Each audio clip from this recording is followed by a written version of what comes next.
brought my pencil. Give me something to write on, man.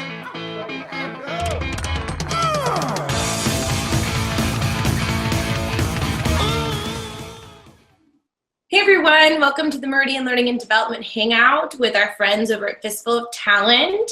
I'm joined by Chris Dunn, who is the CHRO of Kinetics and in the Kinetics headquarters today. And then of course, Tim Sackett, who is the founder of HRU Technical Resources. How are you guys doing? Doing really well. Great. Oh, good. All right. So today we're going to be talking about creating training programs for recruiters, which I think is something Tim might be a little bit passionate about. Yeah, confirm that passion, Tim. Confirm it for us. All right. I'm passionate about it.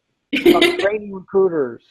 All right, then you get the first question, Tim. So why does training strategy depend on what type of recruiter you're hiring and the specialization of your recruiting function? So couple things. One would be if you have, depends on what kind of recruiter you want, right?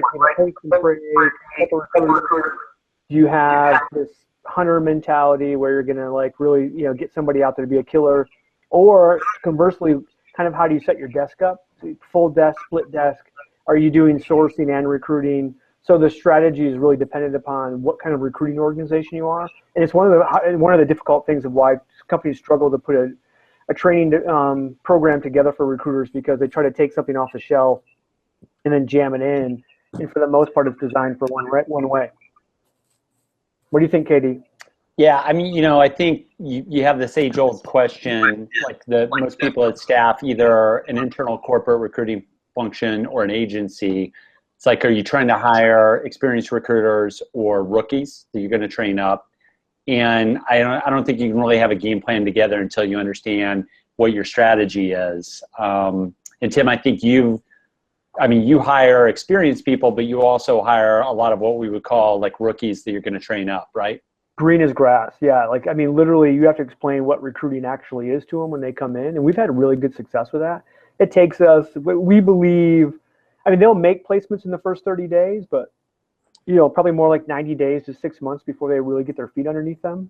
But then you kind of, I wouldn't say it's necessarily a lower cost way to get recruiting in, but for us we started to hire so many experienced recruiters that would come in and wouldn't fit into our process, our culture, what we wanted, and it was painful to try to acclimate them. So it was easier for us to train up newbies and get them up to speed and build the culture that way. Yeah, and for us, we've had a history of hiring more experienced recruiters. So our training strategy is probably different than yours in that regard. I think you've done it both ways. I think at our company, we've only done experienced recruiters, but the bigger we get, the more I think pressure is going to be on us to figure out and kind of go down the path you've gone down, which is like training somebody up from scratch and looking at that time to proficiency might be a little bit longer, but you're kind of building exactly what you want. You're bringing people along, and really the only way they've known recruiting, I think at your place, is the HRU way, right? Which there's a lot of value in that. Yeah, no, and there's no doubt. And there's positive and negatives. I think we tend to want to keep, and we have a good tenure. I know you have a good tenure with your recruiters as well, and that's not normal for the industry because they tend to bounce around quite a bit. But I think if you train them the right way and you take care of them on with all the other total comp aspects, they're going to stay around. But I think one of my things to say, do we do a good job, is when I do lose somebody, which is usually to like a corporate gig. They end up being really like a rock star in that side of the business. So I think that it kind of shows us that we're doing the right things, at least for, in terms of the training side. Right. Great. That's awesome, guys. So my next question It sounds like it. Feel like that. Come on. It is awesome. I really like your answers. What are the most important components in the training platform for recruiters? Well, I think that probably depends on who you're training, right? Is it the rookie? Is it the experienced recruiter? I think, I'll take the experienced recruiter side. I think if it's the experienced recruiter, to a certain extent, you're kind of understanding that they're coming into it a way they like to recruit. certain things they value, certain things they've had success with. I think if you do that, you're probably more focused on systems training. You're probably more focused on the intersection of your systems and your process and what your expectations are from a standpoint of how all of that flows. So I think that's it if you're doing experienced recruiters. But I think if you're doing more junior recruiters, Tim, I'll throw it to you. You've got to build up, you've got to do everything I just described to make your company run to get the consistency that you need. But if you're doing more rookie, more junior recruiters, you've really got to train them up in the basic skill sets. And Tim, you probably have a great understanding based on where you've been recently about like what those key skill sets are for junior recruiters, right?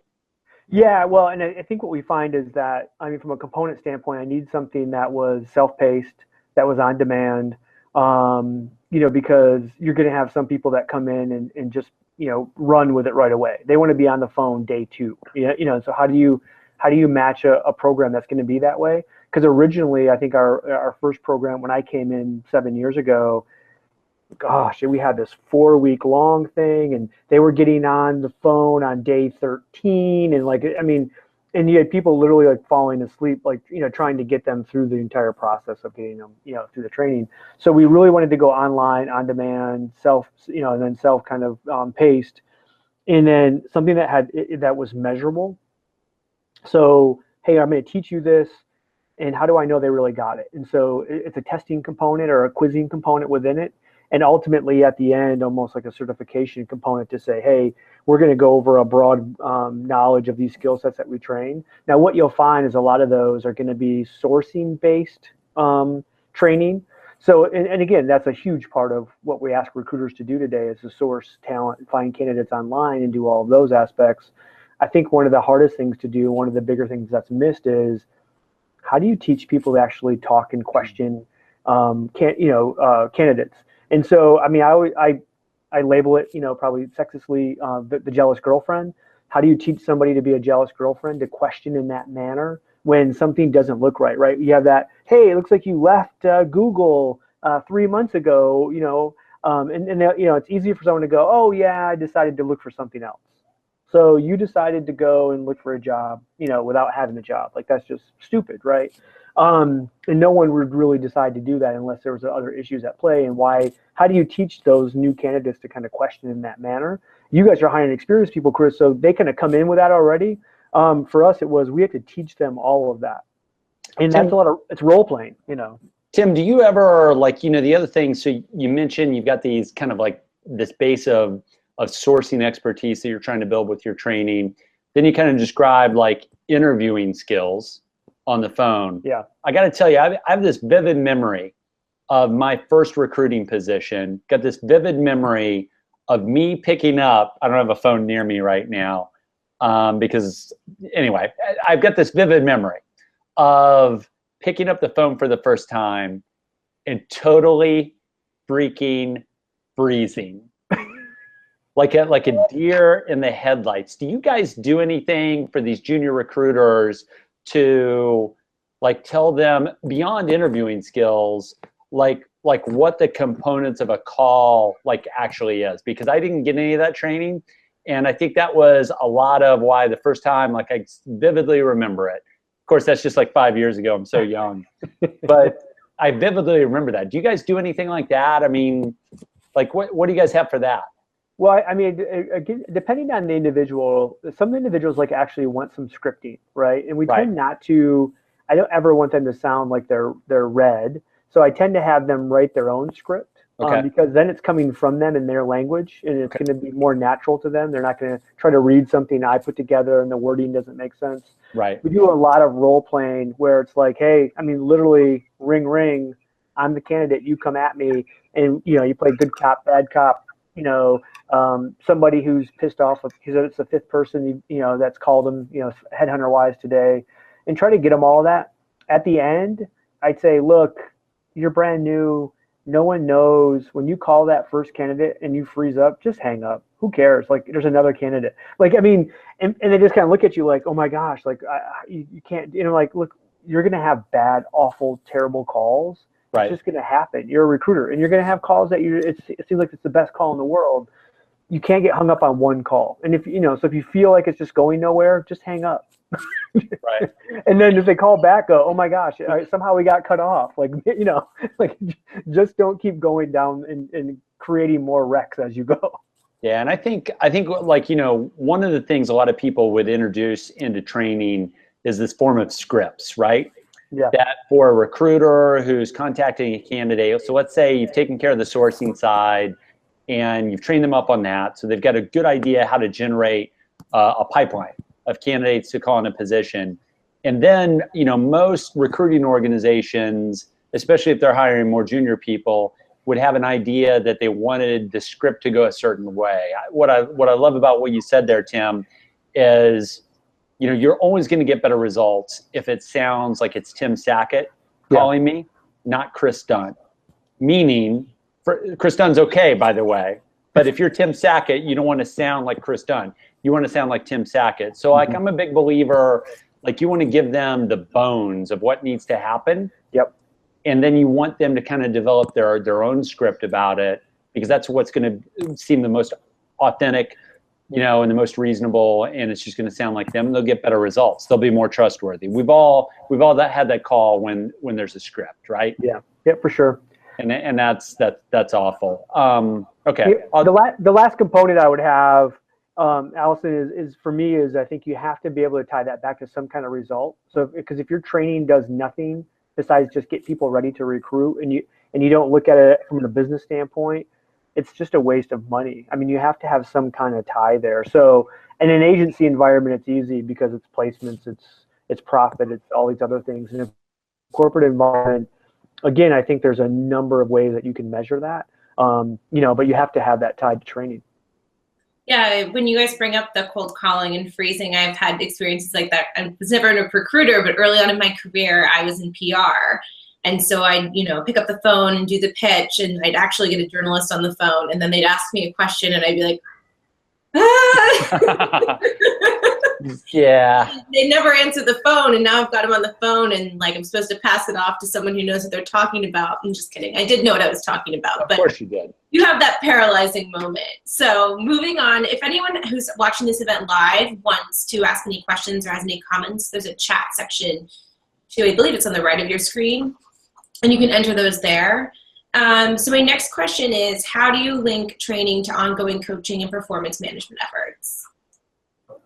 Yeah. Go ahead, Tim. Yeah. So for me, it's all about understanding first and foremost, which is I think is the biggest miss that every organization is going to make with recruiter training, is first defining what does good recruiter look like, what does great recruiter look like, because you can't tie that to performance unless you actually know what those two things are. And once you actually define those, the actual tying those things together is a really natural flow into the performance management aspect. But so many people miss that. In their mind, they think, well, they're a great recruiter, or good recruiter is their best recruiter. And then you're trying to manage every new person coming in to your best. And you have to understand, they're not all going to be your best. You're going to have, what does average good look like? What are we going to accept from a performance standpoint? And then if that person is average and they want to get better, what is great going to look like? And too often we're defining great as our average. And then everyone's failing compared to that.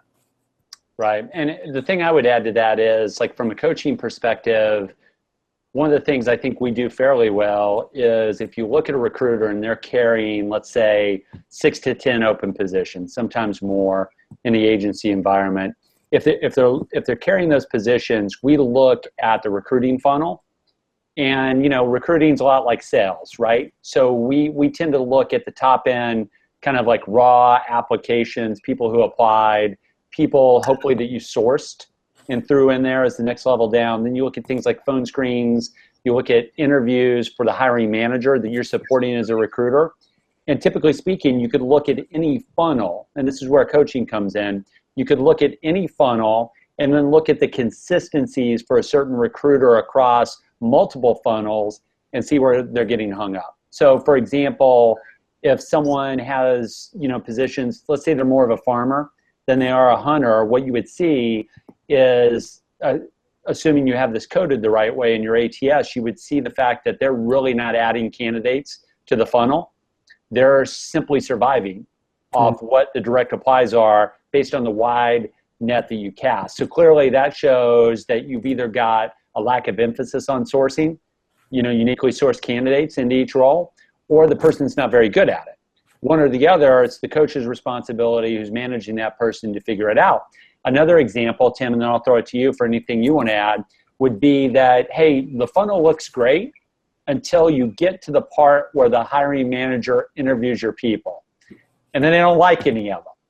And I know that you said that Jim is a real you-know-what as a hiring manager over in accounting, but it's funny because all of your hiring managers seem to have the same experience. So you start looking at ratios over time, in terms of submits per hire, interviews per hire, and you kind of see who the high volume people are that are throwing stuff over the wall, who the people are who need help, like from a sourcing perspective, or need to really be focused in that area. And then maybe the people who have something as unique as like an issue developing relationships and selling hiring managers on the candidates they think are best for the position. Tim, so that's something like on the more experienced side you really take a look at to really refine your coaching. Anything to add to that?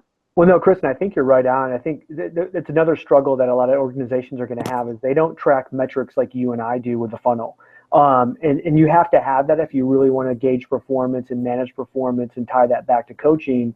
Now, I try to explain this to new recruiters coming in because they don't understand it. And it seems a little micromanaged to them when we measure so many things. Every aspect of that funnel, we're measuring in number of calls, incoming, outgoing, like all this stuff. And what we try to tell them, and you have to live it, otherwise it does become a lie to them, which is we're using this to help train you. We're using this to help build, your skill set. And so we're going to see those things come up, those red flags. We're going to see that you're not sourcing candidates. And that's not to get you in trouble. That's so that we know we have to go back down the path and saying, hey, we need to reteach them, or we need to emphasize this in their development to make them better. Ultimately, we want them to be successful. We want them to make a ton of placements.